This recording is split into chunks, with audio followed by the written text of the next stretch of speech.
Welcome সবাইকে ডাক বাংলা সাইমনে। আমি চলে এসেছি আপনার জন্য আজকে নতুন সত্যবতী ঘটনা নিয়ে, যেটা আপনাদের খুব রোমাঞ্চিত করবে।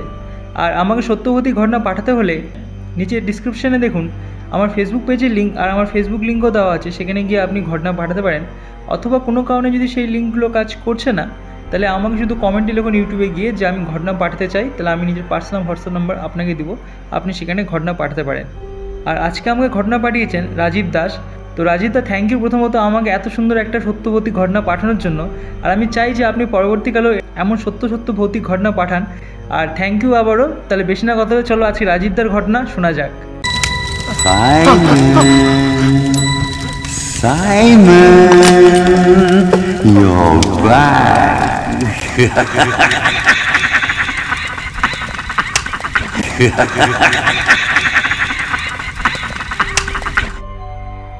আমি রাজীব, পেশায় একজন সফটওয়্যার ইঞ্জিনিয়ার। অলৌকিক বা ভূতের ব্যাপার খুব একটা আগ্রহ ছিল না, বরং সবসময় এসব গল্পকে কল্পনা বলে উড়িয়ে দিতাম। কিন্তু এক রাতে একটা অভিজ্ঞতা আমার পুরো বিশ্বাস বদলে দিয়েছে। ঘটনাটা ঘটেছিল 2019 সালের জানুয়ারি মাসে। অফিসের কাজে আমাকে দিল্লি থেকে কলকাতা যেতে হয়েছিল, তাই রাতের ট্রেনের টিকিট কেটে ফেললাম। ট্রেনটি ছিল হাওড়া এক্সপ্রেস, আর আমি ছিলাম AC 2 ট্রায়ালের একটা সিঙ্গেল বার্থে। ভেবেছিলাম আরামে শুয়ে শুয়ে ঘুমিয়ে যাব, কিন্তু যেটা হলো তা আমার জীবনে সবচেয়ে ভয়ঙ্কর রাত হয়ে গেল। রাত 11টা নাগাদ ট্রেন ছাড়লো। আমার কামরায় তেমন কেউ ছিল না, শুধু একজন মধ্যবয়সী লোক জানলার পাশে বসেছিল, আর একজন বৃদ্ধ ভদ্রলোক একটু দূরে শুয়েছিল।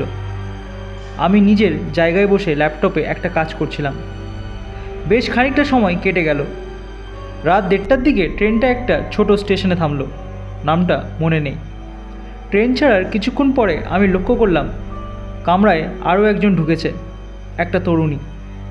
সে এসে আমার সামনের সিটে বসলো, বেশ চুপচাপ, হালকা ফ্যাকাশে মুখ, বড় চুল, পরনে সাদাটে শাড়ি। অদ্ভুত লাগলেও বেশি পাত্তা দিলাম না। কিছুক্ষণ পর সে মুখ খুলল, খুব নিচু গলায় বলল, আপনি কোথায় যাচ্ছেন? আমি একটু অবাক হলাম, তারপর বললাম, কলকাতা। সে হালকা হাসলো, কিন্তু সেই হাসিটা স্বাভাবিক লাগলো না। মনে হলো যেন হাসির ভেতরে একটা গভীর বিষাদ লুকিয়ে আছে। আমি আবারও কাজে মন দিলাম, কিন্তু মিনিট 10 পরেই একটা গা ছমছমে অনুভূতি হলো। মনে হচ্ছিল কেউ আমার দিকে এক দৃষ্টিতে তাকিয়ে আছে। চোখ তুলতেই দেখি সেই মেয়ে। সে একদম নিস্তব্ধ হয়ে বসে আছে, চোখ দুটি বড় বড়, কিন্তু একদম অনড়, যেন কিছু গভীর চিন্তায় ডুবে আছে। আমি একটু অস্বস্তি বোধ করলাম, বললাম, আপনি কি ঠিক আছেন? সে ধীরে ধীরে মাথা ঘুরিয়ে জানলার দিকে তাকালো, তারপর নিচু স্বরে বলল, এই কামরায় আজ থেকে 10 বছর আগে একটা দুর্ঘটনা ঘটেছিল। আমার কৌতূহল বাড়ল, বললাম, কি দুর্ঘটনা? সে গভীরভাবে তাকিয়ে বলল, এক মেয়ে এই কামরায় একা ভ্রমণ করছিল। রাত 3টার দিকে সে হঠাৎ জানলা দিয়ে লাফ দেয়, ট্রেন চলতে থাকা অবস্থায়। আমার গা শিউরে উঠল। বললাম, তারপর? মেয়েটি এবার একটু মূল্যায়ন হাসল, বলল, তার লাশ খুঁজে পাওয়া যায়নি। আমি আর কথা বাড়ালাম না, কিন্তু একটু পরই বুঝতে পারলাম পুরো কামরায় একটা অদ্ভুত ঠান্ডা অনুভূতি হচ্ছে, যেন আশেপাশের বাতাস ভারী হয়ে উঠেছে। হঠাৎ দেখলাম সে মধ্যবয়সী লোক আর বৃদ্ধ দুজনেই অদৃশ্য। আমি হতভম্ব। মাত্র আধ ঘন্টা আগেই তারা এখানে ছিল, এখন নেই। হাতে টর্চ জ্বালিয়ে চারদিকে তাকালাম, কিন্তু তারা কোথাও নেই। কামরার জানলা খোলা, আর একটা ঠান্ডা বাতাস আসছে। আমি ধীরে ধীরে মেয়েটির দিকে তাকালাম। এবার সে জানলার দিকে মুখ করে ফিসফিস করে কিছু বলছে। শুনতে পেলাম, আমি ফিরে এসেছি, আমি ফিরে এসেছি, আমি ফিরে এসেছি, আমি ফিরে এসেছি, আমি ফিরে এসেছি। আমি এক ধাক্কায় উঠে দাঁড়ালাম, পুরো শরীর কাঁপছে। আমি মোবাইলের ফ্ল্যাশলাইট জ্বালিয়ে স্পষ্ট দেখলাম মেয়েটার চুল বাতাসে উঠছে, কিন্তু জানলার বাইরে কোনো বাতাস নেই। তারপর সে হঠাৎ জানলার দিকে ঝুঁকে পড়ল, মনে হলো সে আবার লাফ দিতে যাচ্ছে। আমি দৌড়ে গিয়ে তার হাত ধরতে চেষ্টা করলাম, কিন্তু সে আসলে সেখানে ছিল না। আমি জানলার বাইরে তাকালাম, কিন্তু কেউ নেই। মেয়েটি হাওয়া হয়ে গেছে।